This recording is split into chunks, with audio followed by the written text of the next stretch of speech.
Well, I'll sit down after all of this, doesn't it? Well, I like the informal discussion type of approach. It seemed to me that on occasion like this, questions are something of infinitely more value than a lecture or a story. But Rip suggested that I make some remarks here tonight, and I'm only too glad to do that. And coming down on the plane, I got speculating with myself about the early days of the AA and about the meaning of them in terms of the grace of God. I've read somewhere that if a grain of wheat, which has been stored for centuries in a dry place, is exposed to the right soil and the right climate and to enough light from above, it will manifest life and it will unfold and it will grow. But this presupposes the right soil, the right climate, and above all, enough light. Well, I think it's that way with AA. I remember years back when we first began to get publicity, and the first very large occasion was a huge piece done in the Saturday Evening Post, which all at once produced us about 6,000 members. This was in 41, and by then, a number of medics have become close friends, some of them psychiatrists. And these fellows allowed their names to be used, a rather audacious step in those days, I assure you. Their names were used in a Post article. I make this point because when later asked to testify on another occasion, they refused to do it. And these were the circumstances. The first gal that got sober in AA is one known to many of you as Marty. Still very much of a going concern in the education field. Marty was a most difficult case. God knows we're all complex, but Marty was really a champ. And she had been under the care of a Dr. Foster Kennedy, a man of very wide repute in that time, worldwide renowned, a neurologist. And he watched Marty as she was planted in the new soil. He watched her receive this life. Well, he was tremendously impressed. He came to some meetings, and soon he said to me, Bill, would it be possible to have 2 or 3 of the psychiatrists in institutions who have seen recoveries of very grim cases, people that you say are friends of yours and who have testified for you in the Post piece? Couldn't we get a group of this sort to come to the Academy of Medicine and explain what they have seen? Well, we thought this was just great, because in those days there were a few friends indeed. So joined by these people, by reason of Dr. Kennedy, well, what could be done? So one by one we went to them, and we said, would they come to the Academy? And we supposed they would. After all, some of the Canada glories could brush off them. You know, they were friends anyhow, and they proved it, so why not? And not a one would do it. And when pressed for their reasons for not doing it, each one of them separately said the same thing. In effect, each said, look, Bill, you folks have added up in one column more of the resources which have been separately applied to alcoholics than anyone else. For example, you have this kinship in suffering. You have possibilities of communication that others don't have. You have a crude form of self-examination or analysis and of catharsis. You have a great new outgoing interest. You reduce guilt by restitution. And you have this great compelling interest in helping others. And then there is a religious side. And then there is this factor of the hopelessness, so far as the resources of the individual are concerned, of the malady. Now, this is a formidable list of forces. But we still can't come to the academy. Well, why not? Well, said they, we see in AA sometimes in weeks, in a few months, shifts in motivation that even the sum of these forces couldn't begin to account for, because we all too well understand the difficulties of this country to settle compulsion. And the sum of them won't add up to the speed of these transformations in these very grim cases. So for us, there is an unknown factor at work in AA. And among ourselves, being scientists, we call it the X factor. We believe you people call it the grace of God. And who shall go to the academy to explain the grace of God to God Father? No one can. And we simply aren't wrong.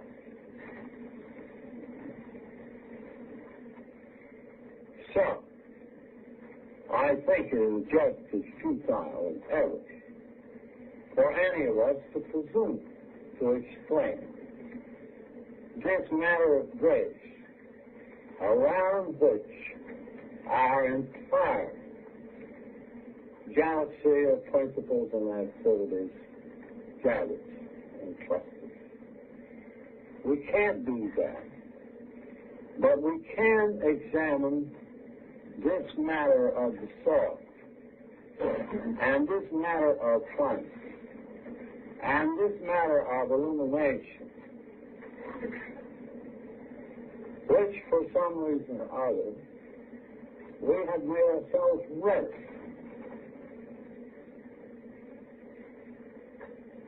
Clearly, God's grace is in through all.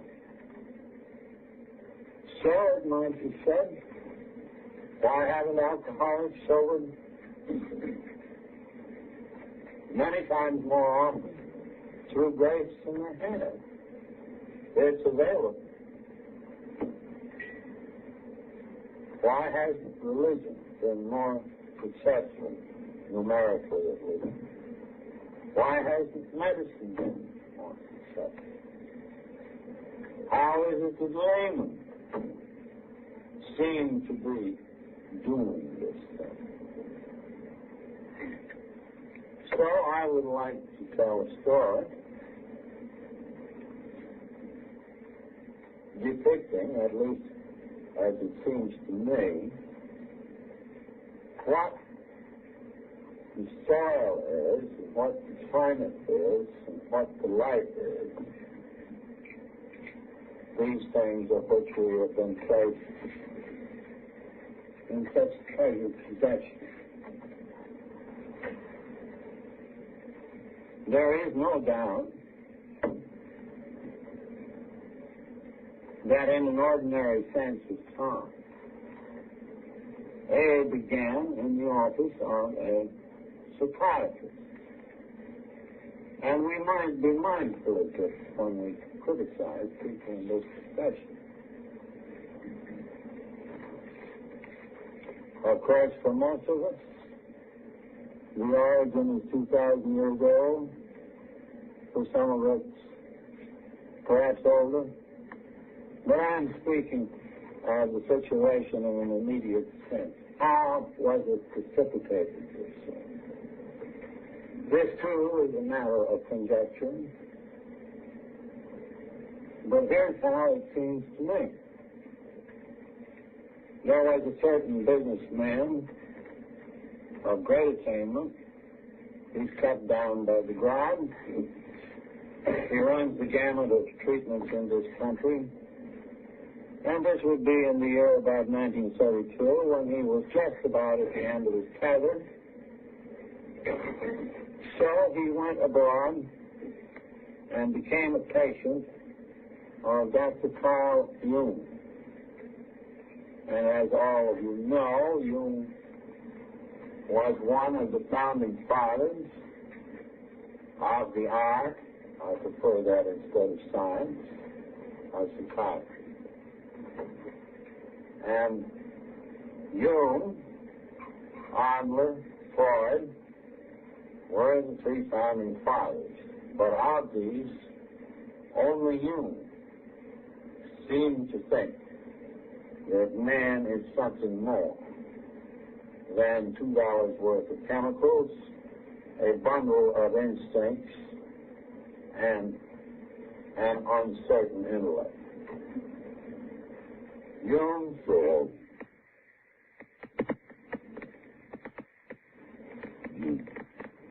man has something beyond this. That man has soul. So, our traveler had found a truly great human being. Great indeed, as events fell out. He placed himself under that dear man's tutelage for a whole year, becoming more and more confident that the hidden springs of this baleful compulsion to drink were being understood and removed and cast away. He began to feel more free. There was no drinking while he was under treatment. At the end of the year, he left Carl Jung, and in 1 month he was tight. And the bender was terrific.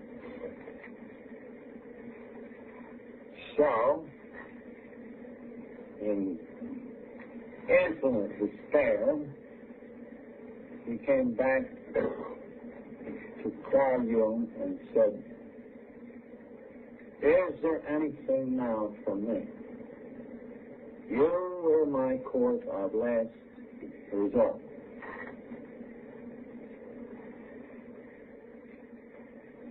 And this great man said, "Roland, I thought for a time after you first came that you might be one of those rare cases in which my art has been helpful. Otherwise, I should not have encouraged you to stay. But alas, I'm obliged to conclude that you are not, and that there is nothing that I have to offer you. My art has failed you. I need not say that coming from a man of his eminence, this was a statement of beautiful humility. And the whole destiny of AA, you and me, and all of us, has since hung on that sentence.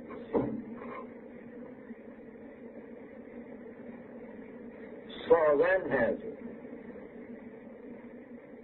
found that agony was added to despair. And he cried out, but is there nothing else? And this was the answer he got. Roland, time out of mind, alcoholics have recovered here and there, now and then, through religious experiences, spiritual experiences, let us say, or very truly through conversion. A naughty word for us age, we don't use it for obvious reasons. But, said the doctor, this benign lightning seldom strikes. And no one can say where or when it will, or for the resuscitation of food. So I simply would advise you to place yourself in a religious atmosphere, remembering the hopelessness of your doing anything about it on your own remaining resources alone, and cooperating with your associates and casting yourself upon whatever God there may be.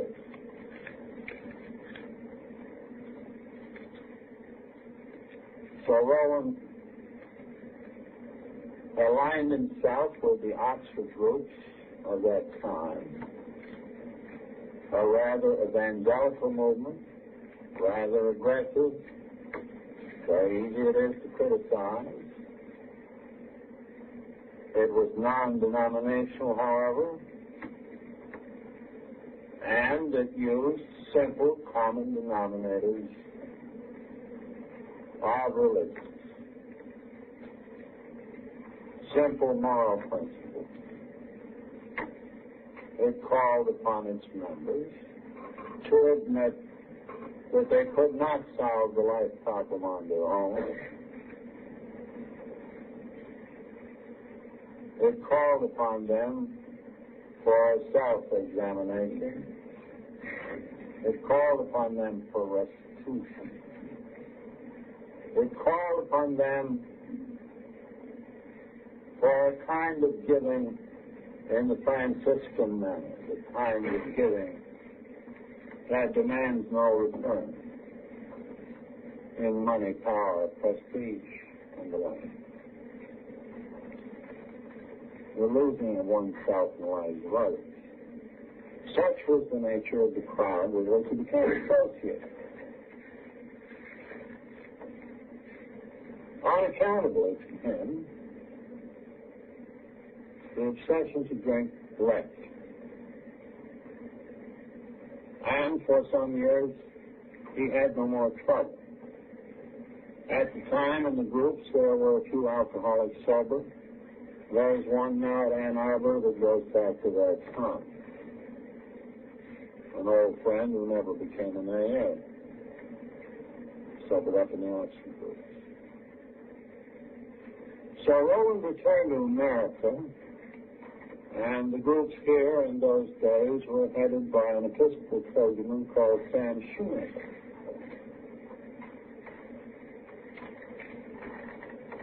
And in his congregation and among the groups were 2 or 3 other alcoholics that for the nonce were staying gone. And Hazard had a summer place near Bennington, Vermont. And these friends, one of them son of a local judge, and himself an alcoholic, described the plight of a boy who was a school time chum of mine, Ebby Thatcher. And Ebby had been deteriorating horribly. There were summer folks in the town above Manchester. Ebby had run his car into the side of the farmer's house, pushed the wall of the kitchen in. The door could still be open to the car. Ebby stuck his head out, and to the poor woman cowering in the corner who hadn't been hit, he said, "Hey, what about a cup of coffee?" Well, the town fathers had had it. They were going to commit Ebby for alcoholic insanity. So the judge's son and Hazard picked up the man who was to become my sponsor. Meanwhile, I had gone the route with which you're all familiar. I had sobered up the summer before, scared to death by the verdict of my doctor, Dr. Silkwood, the one we have since named the little doctor who loved drunks, and he must have them because in his lifetime he dealt with some 40,000 of them, as a hack doctor in a drawing-out place. And he had an idea that this thing was an illness, having several components: a spiritual illness, a moral illness, and also a physical illness. And perhaps oversimplifying, he was apt to describe an alcoholic as a person condemned by a compulsion to drink against his own interests, to drink in spite of his perfect willingness to stop, and that this drinking was coupled to an increasing sensitivity of the body, which, if the drinking went on, guaranteed his insanity and one day his death. So this sort of a sentence had been spoken to Lois at long last by my doctor, Dr. Silkwood. So, you see,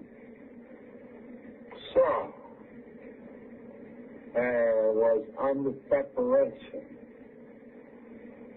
We were beginning to learn a little more about training. Ebby and my other friend Roland had received a considerable amount of light. Well, I got drunk in about 2 months, even in spite of his sentence that I would have to be locked up or go nuts, maybe within a year.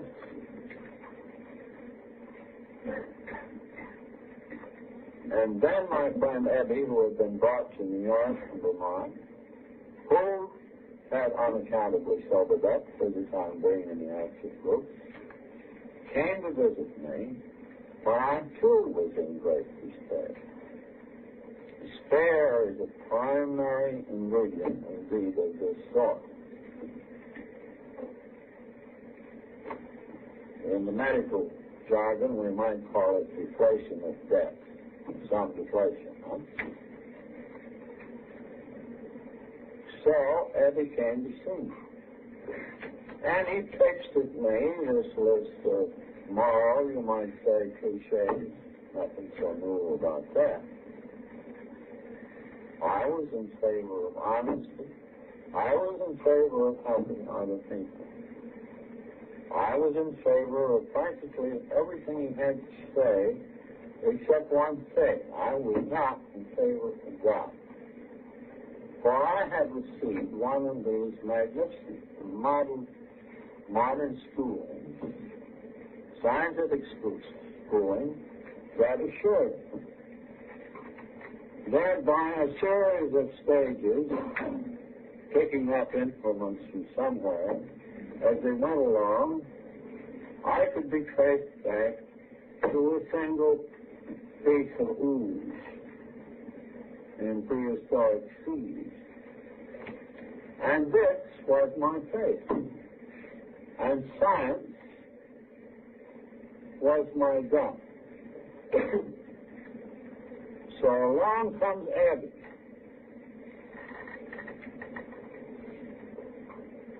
And along comes you, for whom I had respect. And here was my doctor. Science can't do it. Medicine can't do it. Psychology can't do it. Religion, sometimes. That was the story. But how could I find religion? So I felt trapped. In other words, I was gripped in the trap which we every day construct for the drunk who approaches us, saying, well, I think the group life must be great, helping other people, I'm for it, but I couldn't get the spiritual angle as I got. Now, as you know, this gentleman is a newcomer, like me, is being caught in this trap.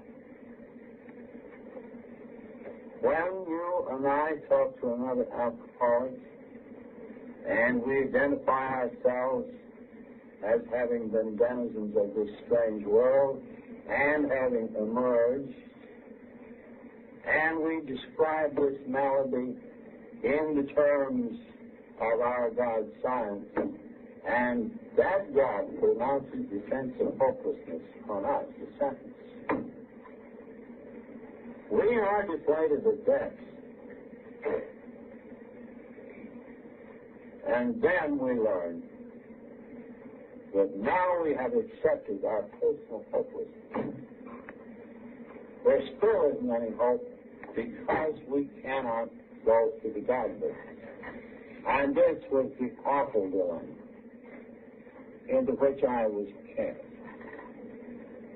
by my friend Eddie, bringing on the one side all of this bad news, but on the other side, the spectacle of his own release.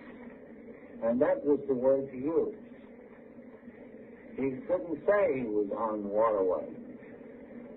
The obsession had just left him.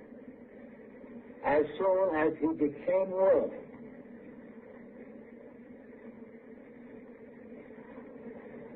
to try on the basis of these principles. And indeed, as he became willing to appeal to whatever God there might be.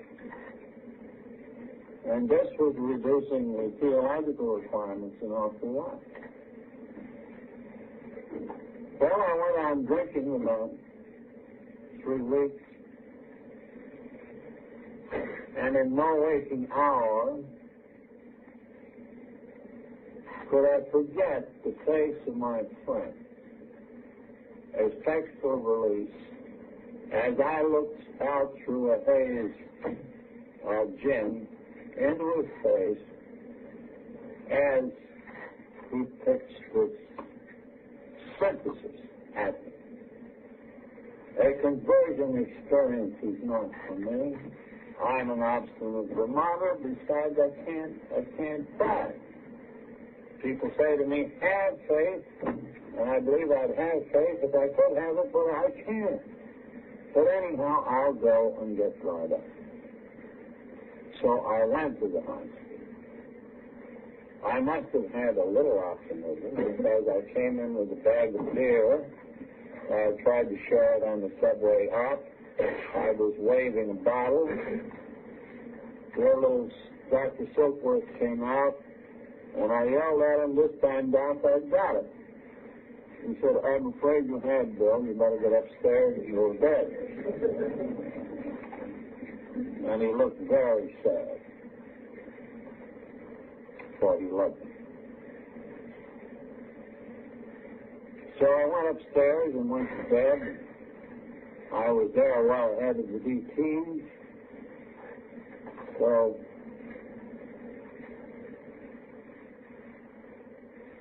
in about 3 days, I was all in the clear.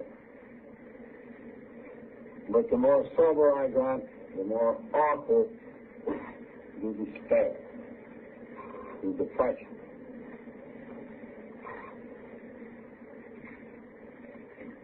So I think it was the morning of the third or the fourth day that my friend Abby showed up in the doorway. And my feeling was ambivalent at once. So I said, well, this is the time he's going to pour on the evangelism. And on the other hand, I was saying, well, he should be looking for a job.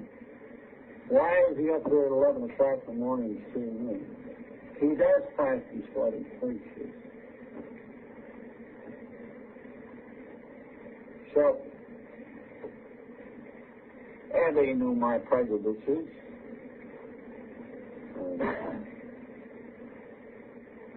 So he waited for me to ask him again for that neat little formula through which he had achieved release. And dutifully he went through it to be honest with yourself, with another person, in confidence you made restitution, you helped others, and you prayed to God as you understood it. I think he might have even used that phrase. And without much more ado, he was gone. No question. And again, I couldn't have touched the conscience.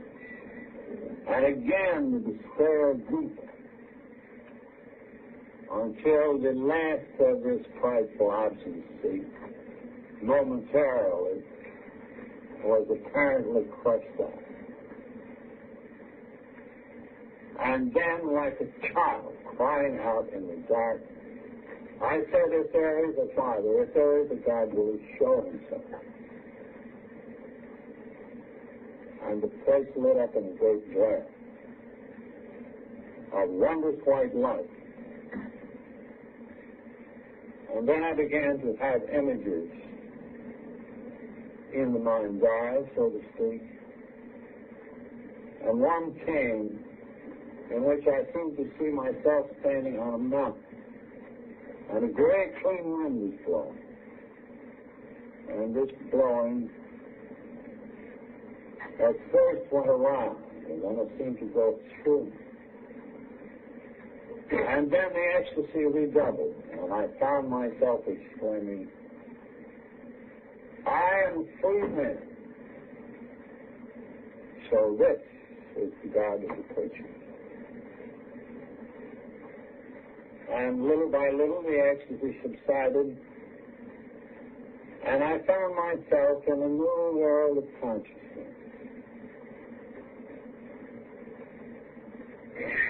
And one of the early reflections in this world of great peace which stole over me was that all is well with God. I am a part of his cosmos at play.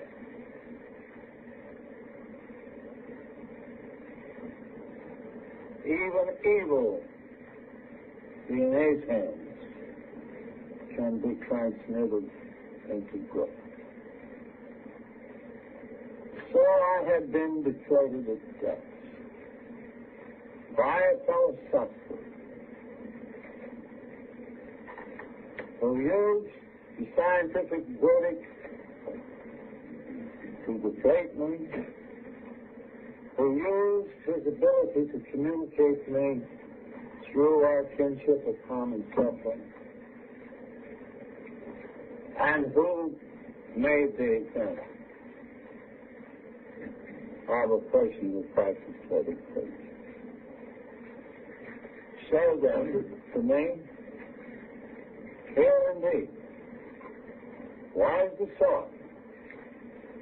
Here was fun. And God knows the life is great.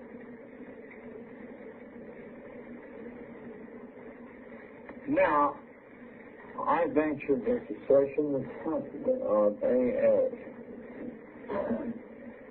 as a spiritual awakening or experience of exactly this stuff. Certainly it is not for me to differ with theologians, but let me say I could first say that there is no essential difference between what happened to me and what happens to each sound AA, excepting the time element. Going back to those psychiatrists who said we can't understand this tremendous shift in motivation despite all your resources.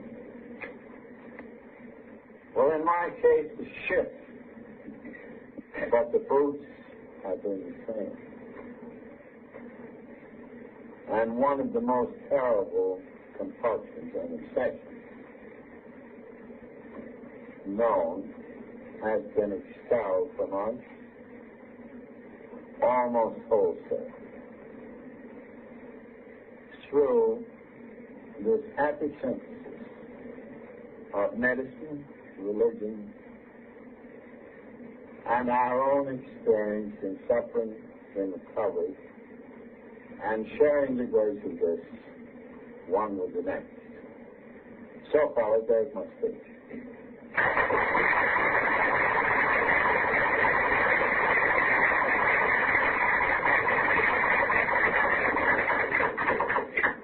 I know there'll be some questions, John. So if you have any conversation, I got the chance. Well, is that right relative in the sense of elimination? Must be. Not every one of us has gone through the experience of ecstasy or any light shining or okay. Maybe, this is a curbstone opinion. But here's how I look at it. You go to AA meeting, and somebody gets up, and this happens time after time, and he says, now, folks, I ain't got the spiritual angle yet. I'm making the grief my higher power. They're sober, and I wasn't. So I got a higher power, but I ain't got a spiritual angle the way you fellas did. And as for Bill's thing, well, he looks same in other respects, but,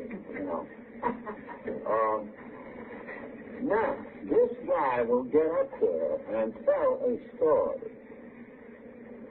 of losing this compulsion. And of it's being cleared out of him, and it's being motivated in many other ways, just like those psychiatrists said, in a matter of months, or 6 months, or a year. Now, just take one of those fellows and try to imagine all of those shifts in motivation taking place within 6 months, or within 6 minutes instead of 6 months. I think, had this happened to that fellow, he too would have had ecstasy. So I think it's a time element. And I personally see no great advantage in these tremendous experiences, save in my case only one. It did give me an instant conviction of the presence of God, which has never left me from that moment. in spite of the worst I can do, and it's often been damn bad. And no matter what pressure. And I feel that extra giving may have made the difference whether I would have persisted with AA in the early years or not. Actually, it makes some liabilities, and I've seen it in others who have had these experiences in AA, and there's quite a lot.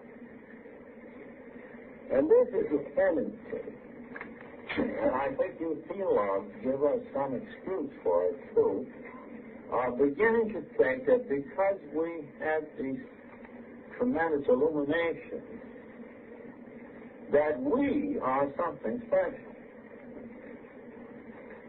So you begin to develop a kind of a paranoia alongside of a perfectly valid experience. And this is just what happened to me.